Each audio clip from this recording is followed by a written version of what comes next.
Il ne savait pas que sa voix pouvait devenir un jour une voix artificielle. Pendant 32 ans, Khalil Traoré fumait sans imaginer un seul instant que ce geste un peu anodin et imitatif au départ finirait un jour par lui coûter la voix. Aujourd'hui, il est atteint du cancer de la gorge. Il s'agit d'une pathologie qui consiste à l'ablation de ses cordes vocales. Pour se faire entendre, le sexagénaire utilise un laryngophone, un appareil placé contre la gorge qui recrée artificiellement une voix.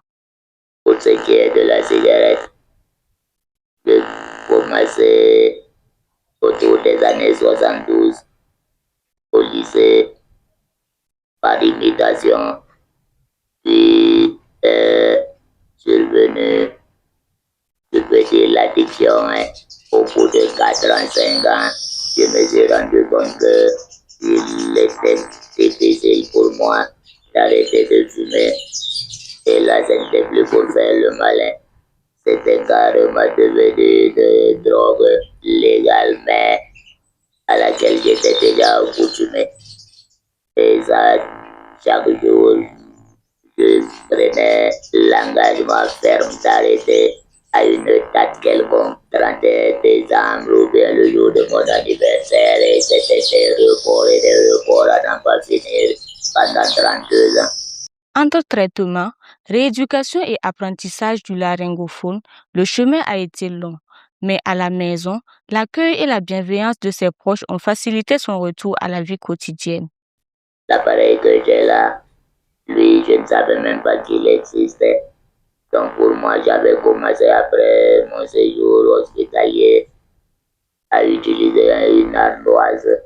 Quand je rentrais dans le bus, dans le métro, j'écris où je vais, je montre au chauffeur comme ils avaient l'habitude, on dirait, de voir des passagers comme moi, donc on me disait tac, tac, tac. C'est quand on m'a dit de faire une rééducation de la voix, il fallait aller à l'hôpital pour rencontrer des orthophonistes.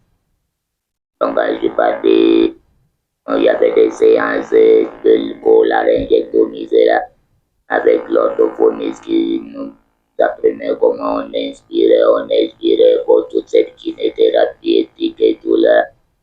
On a essayé de respecter jusqu'à ce qu'on nous annonce qu'il y a une démarche qui va nous approcher aussi. Bon, vous allez voir.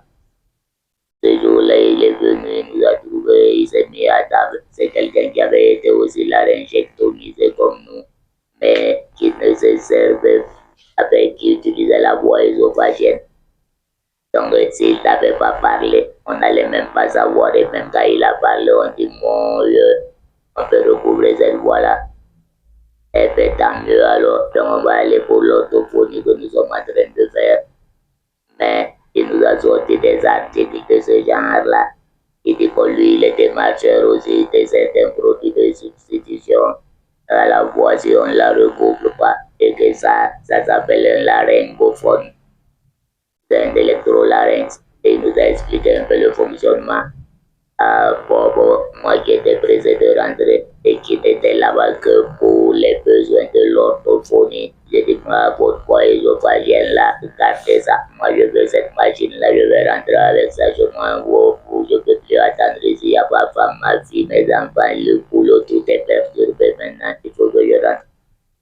Donc c'est comme ça que je suis rentré avec cet appareil-là, qui ne réussit d'ailleurs pas à tout le monde. Il y a d'autres qui ont essayé, ça n'a pas marché. Moi, j'ai eu beaucoup de chance d'abord de pouvoir partir éventuellement, d'avoir été logé par mon meilleur ami d'enfance et de repartir 5 à 8 fois. Donc, c'est pour compter donc 19 allers-retour environ.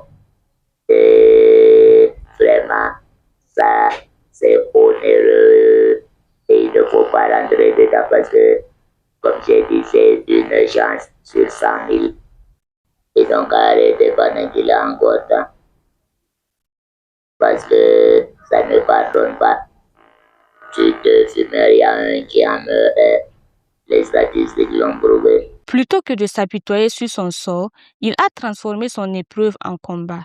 En effet, il sensibilise les jeunes sur les dangers de la cigarette à travers ses réseaux sociaux et rêve désormais d'un monde sans tabac qu'il estime possible avec l'engagement de tous.